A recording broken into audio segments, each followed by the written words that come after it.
সময়ের প্রেক্ষাপটে, যুগের প্রেক্ষাপটে ভিপি নূরের অনেক অবস্থান তৈরি হয়েছে। কখনো মনে হয়েছে তিনি ছাত্রদলের, কখনো মনে হয়েছে তিনি ছাত্রলীগের, কখনো মনে হয়েছে তিনি জামাতের।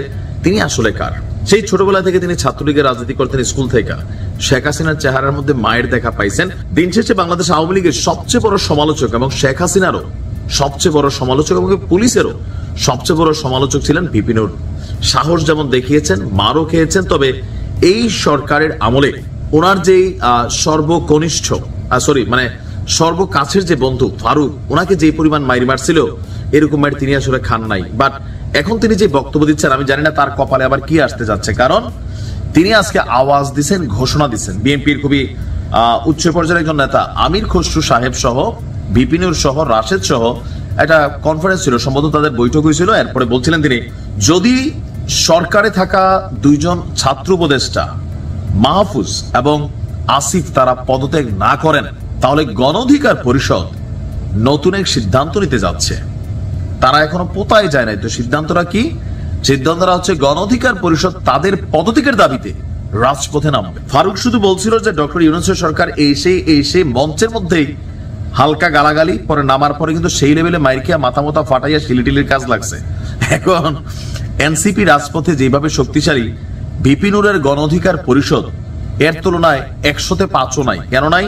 এটার বিভিন্ন কারণ আছে। একসময় এই নাহিদ ইসলাম অথবা আমাদের যে কি বলা যে দলটির সর্বোচ্চ প্রধান আক্তার, তারা কিন্তু ছাত্র অধিকার পরিষদেরই শিষ্য ছিলেন।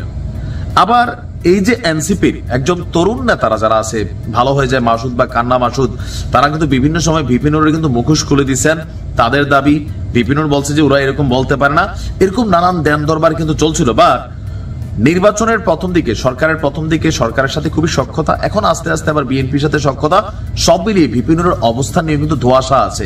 বাট এইবার যে কর্মসূচিটা তিনি হাতে নিতে যাচ্ছেন, যে খুব শীঘ্রই আসিফ এবং উপদেষ্টা মাহফুজের পদত্যাগের দাবিতে তারা রাজপথে নামবে। কেন? কারণ তাদের বক্তব্য যে এই ছাত্র উপদেষ্টারা এনসিপির পৃষ্ঠপোষকতায় সবচেয়ে বড় ভূমিকা রাখছে। এমনকি সরকারের সাথে এনসিপির যে লেয়াজু মেনটেনটা এই দুইটা চ্যানেলের মাধ্যমে হচ্ছে। নাহিদের বিষয়েও তার একটা করা বক্তব্য ছিল যে তারা ঘুরাফিরা, আসিফ ঘুরাফিরা এনসিপিতে আসবে, এটা আমরাও জানি। মাহফুজও আসবে। কেন? তারা ভবিষ্যতে নির্বাচন করলে, নির্বাচনের ঠিক আগ মুহূর্তে তারা পদত্যাগ করবে। ওই পর্যন্ত তারা রাষ্ট্রীয় পৃষ্ঠপোষকতায় অনেক কিছু করার সুযোগ আছে, সরকারকে কন্ট্রোল করার সুযোগ আছে, এনসিপি কে আইনের সাপোর্ট বা বিভিন্ন ধরনের সহযোগিতা করার কিন্তু সুযোগ আছে। ভিপি নূর মনে করছেন ডক্টর ইউনূসকে কলঙ্ক মুক্ত রাখতে হলে অথবা ওনাকে প্রশ্নবিদ্ধের বাহিরে রাখতে হলে এই এনসিপি দলটির লিয়াজুটা যেটা আসিফ এবং মাহফুজের সাথে আছে, তাদের পদত্যাগ করা জরুরি। তারা পদত্যাগ করলে সরকার অনেক কিছুতে ক্লিয়ারেন্স পাবে। আর নয়তো সবাই ভাবতেছে যে এনসিপি, ডক্টর ইউনূস তিনি আসলে একে অপরের পরিপূরক। নূরের কথাগুলো অনেক দিকে সঠিক, বাট আমার মনে হয় না যে আসিফ মাহমুদ আর মাহফুজ এই মুহূর্তে জীবনেও পদত্যাগ করবে। তবে কবে? যেমন তারা এলাকাতে, লোকাল এলাকায় নির্বাচনের প্রচারণা চালাচ্ছেন, তাই না? তার মানে তারা নির্বাচন করবেন, তো কোন দল থেকে করবেন? পাগলেও জানে এনসিপি থেকে করবেন।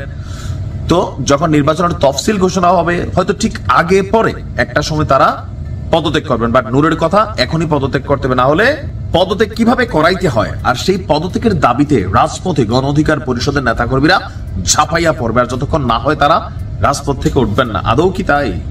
আমার মনে হয় না যে এইটাও ধোপে টিকবে। বাট এটা চ্যালেঞ্জিং ইস্যু নিয়েছেন, একসময় শিষ্যই এরা। দেখা যাক কি করতে পারে।